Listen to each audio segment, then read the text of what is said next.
Good evening and welcome to Eagle Eyes News at 6. Stay tuned because tonight we're going to talk about SUNI Lee's departure from Auburn University. Plus, we'll inform you on weather updates as well as a Senate recap. Coming up, we're also going to give you an exclusive take on Hollywood's Minute and the University of Virginia Shooting Memorial. Plus, be prepared to hear all about the Pet of the Week and take a look at how we acknowledge National Take a Hike Day. All of that and more on Eagle Eyes Thursday News at 6.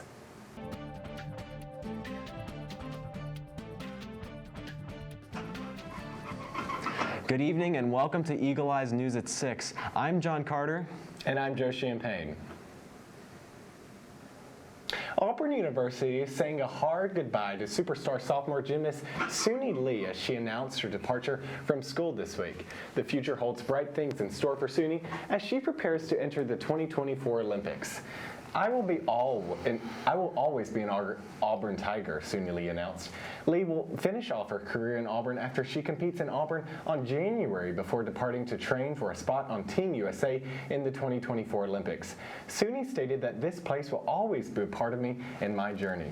Lee will be a part of Auburn's preseason intra-squad on December 16th in Neville Arena.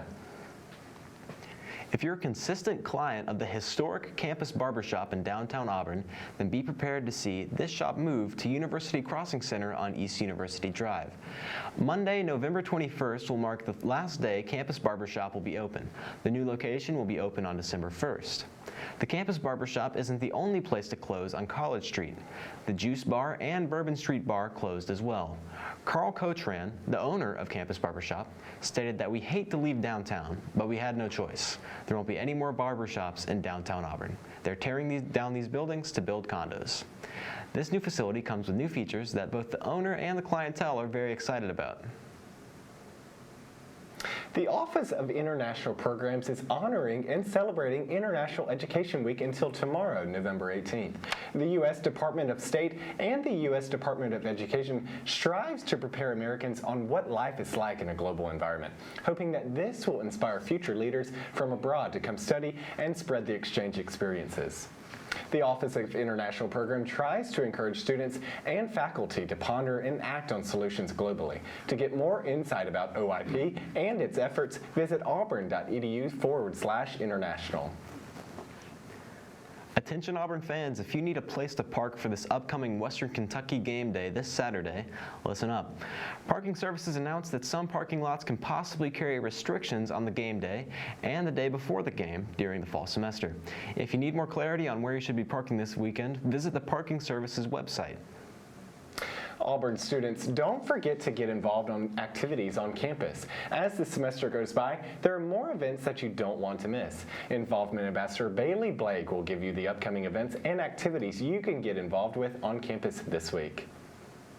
Where you go, guys? My name is Bailey Blake, and I'm back here with your involvement update. The first update I have for y'all is that the Involvement Ambassadors are having a workshop on Monday, November 14th at noon on how to handle elections within your organization. They're partnering with SGA for this event, and they're excited to see everyone there. This week is the last week of the Beat Bama Food Drive, and they will be on the concourse all week. So be sure to stop by to hear about what they've been up to, and just know that every single donation can change the lives of the food insecure in our community. $1 equals 7 meals, so every dollar really does make a difference. The Entrepreneurs at Auburn Club is hosting a session about how to grow your online presence on Tuesday, November 15th at 2:30. During the session, they will showcase a variety of free tools and low-cost resources that can help businesses build their brand, website, and expand their online presence.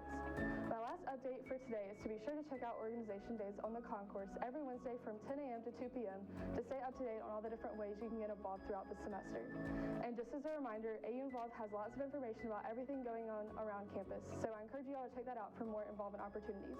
If you have any questions, feel free to reach out to an Involvement Ambassador at involve@auburn.edu. Thanks again, guys, and War Eagle.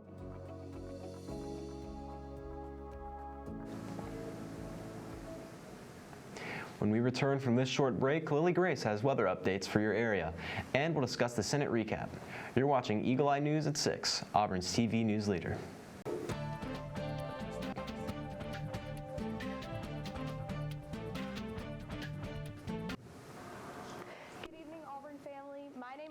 Thome with Eagle Eye TV, and it is my honor to give you your Auburn weather for this week and next week. Let's take a look. This week we can expect it to continue with the cooler temperatures as we look at these 50s and these lower temperatures here. Hopefully we'll get a little sunshine on these days and it can still be bearable outside this weekend. We'll see that Saturday as the Auburn Tigers take on Western Kentucky. We can expect it to be a little chilly, so make sure you bring a jacket to that one. As we go into the next week, we will see, still lower temperatures, still that freeze warning in the night as it gets a little colder. And then hopefully Wednesday will just be a little drizzle before Thanksgiving on Thursday. With that, I hope that everyone can stay warm and dry during this Thanksgiving break. Now throwing it back over to the desk. Thank you, Lily Grace, for those weather updates for this week. Now we have an update from Coleman Turnipseed about Senate updates for this week. Turnipseed, and I'm the SJVP. This week in the Student Senate, we passed a bill which will allow for the funding of the Green Space Lighting Program, which will provide more lighting for the green space and allow for more events to be held at that space at nighttime. We also passed 2 resolutions, the first of which is an early alert system for timely grade implementation, which was passed by Senator Dodd. The next resolution was an ask to facilities for the construction of a water line to allow for a food truck to be placed between Louder and Shelby. Next week, we have a commendation for President Roberts as well as a resolution concerning an updated study space program. Campaign registration for minor candidates and major candidates is open now and will close on December 1st at 4:45 and can be found at aub.ie/campaign registration. That is all from me right now, but I will see you back here next week for the Senate recap. Now here's a proud moment for some Auburn students.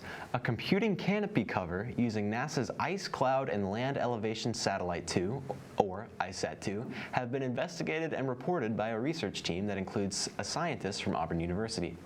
ISAT-2, a satellite project for assessing land topography, vegetation traits, clouds, and ice sheet elevation and thickness, is a component of NASA's Earth Observing System. The team, co-led by Lana Noreen, Assistant Professor of Geospatial Analytics in the College of Forestry, Wildlife, and Environment, searched into methods for determining canopy cover and characterize the predictive capability using ISAT-2. Canopy cover is a fundamental attribute of forest vegetation structure that is used to define a forest and support a range of applications, including assessing forest degradation, estimating habitat suitability, and characterizing above-ground biomass. The goals of the study included the development and evaluation of equations for calculating canopy cover with ISAT-2, as well as the assessment of a modeling-based method for enhancing estimations. Which building do you go to a lot for classes? Many of us go to the Haley Center to take classes or go to the bookstore to shop, although there may be a new popular building on campus. The College of Education at Auburn University will have a new home. The final steps in approving the construction of a new structure at the intersection of West Sanford Avenue and Duncan Drive were taken by the Auburn Board of Trustees on November 11th. The Hill residence halls are still being demolished and development is currently taking place in the area across from Telfair Pete Theater. Despite being spread out across numerous campus buildings, the college's current residence is the Haley Center. The college's main campus will be located exclusively in the new building, improving student experience, fostering a strong sense of college identity, and promoting departmental collaboration. This bidding process will continue and facilities management will choose a general contractor to build the new structure. The building is anticipated to be occupied in April 2025 after construction is expected to be finished in January of 2025. Do you want to share your goods with the locals as a local grower or artisan? For the 2023 City Market, hosted by Auburn Parks and Recreation, applications for City Market vendors are now available. City Market will be hosted in Town Creek Park on Saturdays from May 20th through August 26th from 8 to 11 a.m. with vendors set up starting at 7 a.m. Farmers, growers, and artists who are interested in participating in the City Market must fill out an online application or apply in person at the Harris Center, which is located at 245 Perry Street.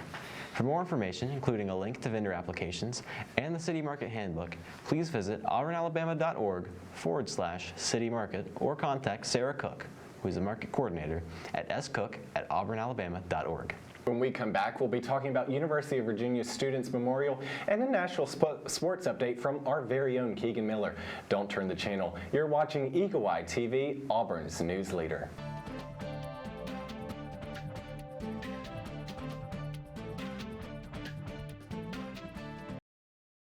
With baseball and NASCAR finally coming to a close, I can switch my main focus to football. Let's start with college. Uh-oh, upset alert. Number 25, Washington, takes down number 6, Oregon. Say bye-bye to all your playoff dreams this year, Duck fans. Sorry. And what's that? Advantage just snapped their 26-game losing streak against SEC opponents and against the promising number 24 Kentucky Wildcats? Look at you, Vandy. The latest college football playoff rankings come out with Georgia number 1, Ohio State number 2, Michigan number 3, and TCU holding off number 18 Texas last weekend to round off the top 4. Tennessee and LSU being 5 and 6, making that 3 SEC teams in the top 6. Coming up this weekend, every team gets away with a little break before the big rivalry weekend. But hey, it is college football after all, so upsets are possible. I'd say the most probable for upsets to keep an eye on are USC at UCLA and Oregon versus Utah. My 2 wildcard upsets for this weekend will be if South Carolina could beat Tennessee or if Georgia will go down in Lexington versus Kentucky this weekend. We had a lot of action in the NFL with 2 thrilling overtime games where them boys in Dallas blew it, letting Aaron Rodgers get too comfortable, passing for 208 yards and 3 touchdowns to complete a come-from-behind win in overtime. Another thrill was fearless Kirk Cousins leading the Vikings, taking on the Bills in Buffalo. While the Bills may have looked dominant in the first half, the Vikings came out hungry in the second, outscoring the Bills 23-6 in the second half and overtime, completing another come-from-behind overtime thrilling game. But on Monday, heartbreak in the city of brotherly love as the Commanders take down the last undefeated team in the league, the Eagles. With the Commanders playing this good, could every team in the NFC East make the playoffs this year? Looking forward to this weekend in the league, we have plenty of good football to watch. Most notably, the Jets in New England for the Patriots, the Cowboys in Minnesota for the Vikings, and the Chiefs in LA for the Chargers. That's all I have tonight, ladies and gentlemen. See you next week. The University of Virginia still grieves the loss of 3 innocent young men who were murdered earlier this week. They were student athletes that were loved so dearly by their family and peers. Take a look at the memorial honoring the University of Virginia's student athletes killed in the shooting. Outside Scott Stadium, near the student section, a makeshift memorial growing by the minute. Flowers, notes for Deshaun Perry, Devin Chandler, and Lavelle Davis Jr., 3 football players killed the night of November 13th. Students stopping to pay their respects, many, like first-year Lucia Gable, who may not have known them. That feeling of grief is something new, and especially for people that you didn't even know. Across grounds, this message, Seaville Strong, with 1:15:41 for Davis, Chandler, and Perry. It's where you live. It's where you live, and somebody came and shot people. On that Sunday night around 10:30 p.m., University police responded to reports of shots fired near the Colbreth Road garage. Police say student and former football player Christopher Darnell Jones Jr. shot 5 people on a bus returning from a field trip to Washington, D.C., killing Davis, Chandler, and Perry, and injuring 2 other students. That leading to a 12-hour manhunt, putting the university on lockdown. Jones was arrested in Henrico County around 11 Monday morning. Governor Glenn Youngkin coming to pay his respects, teary-eyed in the wake of tragedy. It's a moment for all of us to recognize that families are going to need to be supported, and the community here needs to be supported.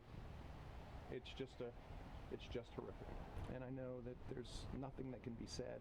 There's nothing that can be done in order to bring them any kind of comfort today. Really thinking about them. Though she does not feel safe, Gable says she feels supported. We've been in that position a lot, but we've never been on the receiving side of it. Now, a time for healing for the Who's, loved by Charlottesville so dearly.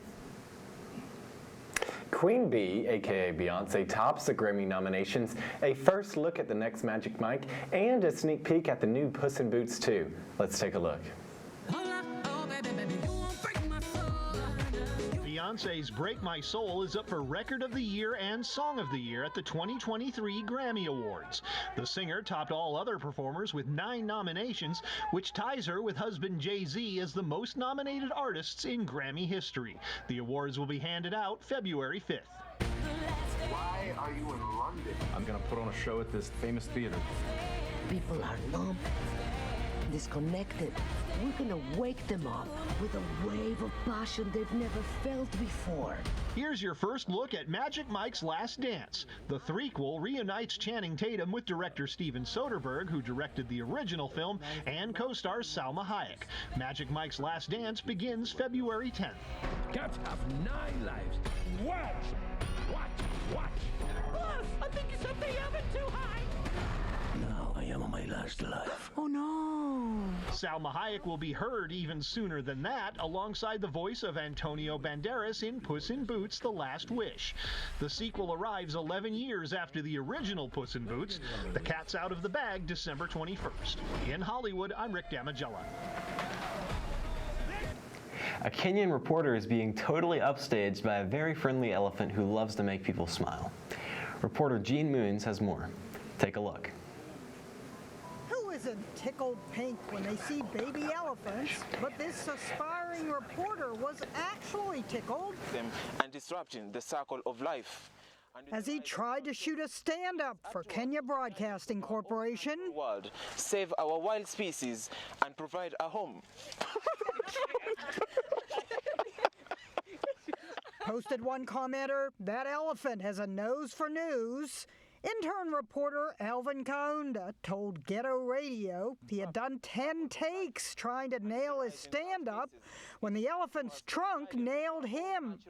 I just felt the ticklish trunk, but tried to keep my cool. The elephant is an orphan named Kindani living at the Sheldrick Wildlife Trust in Kenya. A keeper described her as one of the cleverest elephants he's ever met. Alvin learned a lesson I learned early on at my first job in TV. Like my friend here. Animals steal the show, be it pig or hippo. She seems to like to be mocked. Okay, just kidding. Instead of almost getting chomped, Alvin got trunked, and the pachyderm seemed to have an eye for the camera. All that exploring must have left the elephant wondering, what a tiny trunk you have, human. Jeannie Most, CNN, New York. When we come back, we'll talk about what National Day it is and how to save money for the upcoming holidays. You're watching Eagle Eye TV, Auburn's news leader.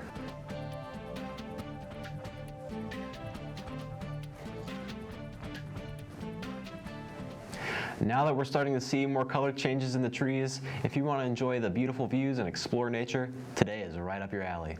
Today is National Take a Hike Day. National Take a Hike Day encourages us to get out there and hit the trails. With over 60,000 miles of trails in the national trail system across the 50 states, there is no lack of opportunity to go take a hike. Besides experiencing majestic views and the great outdoors, we also exercise our bodies. Hiking not only gets our hearts pumping and our muscles moving, but being outdoors is good for our minds. Joe, did you know that hiking can burn between 400 and 550 calories per hour? Wow, that is fantastic. You know what, John, since you mentioned it, I think it would be perfect exercise for our producers to go hiking today since they spend way too much time behind the camera. Be sure to wear good shoes, bring water, and take a buddy with you. And just make sure you get out there and enjoy the fresh air, scenery, and maybe even some exercise. When you go, take a selfie and use the hashtag National Take a Hike Day to post on social media. Auburn students are anticipating Thanksgiving break, and the holiday is approaching quicker than we expected. If your family hasn't started pondering about what food your family is eating this year, now is time to do it.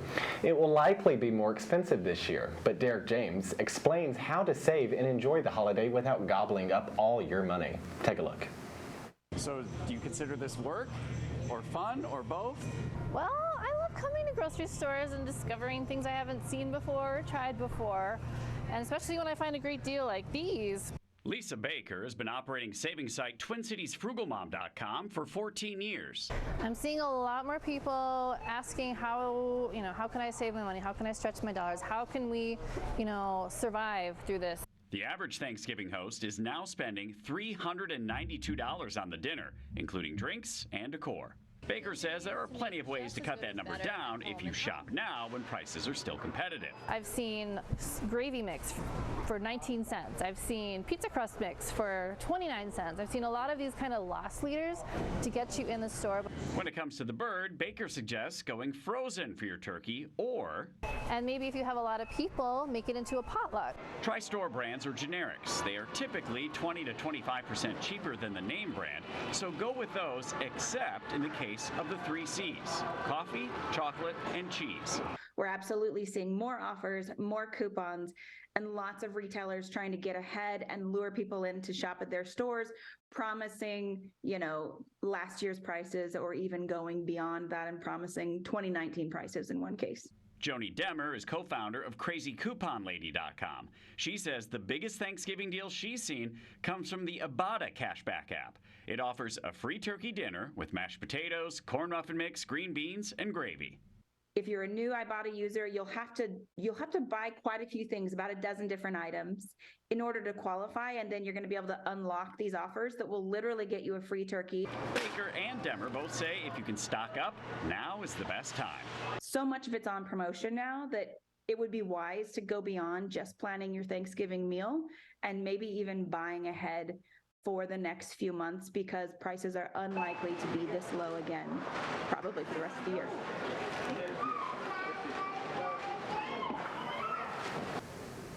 Meet our new friend Abby for this week's Pet of the Week. Abby prefers to be the only 4-pawed friend in the household, but is able to provide enough love to make up for it. Abby has yet to meet a person she does not adore, and as long as you have hands to pet her with, she'll love you. Abby came to us heartworm positive and has since been treated and spayed. Abby's favorite pastime is rolling in the grass, sunbathing, and enjoying everything Mother Nature has to offer. Abby is overall a laid-back gal with the occasional little bursts of energy that are more for your entertainment than hers. For more information about Abby, please give Lee County Humane Society a call at 334-821-322. We're out of time, but for more Auburn news, head over to our website at eagleeyeauburn.com and check out our social media pages. I'm John Carter. And I'm Joe Champagne. Make sure you tune in every Monday and Thursday to watch Eagle Eye News at 6. We're Eagle Auburn.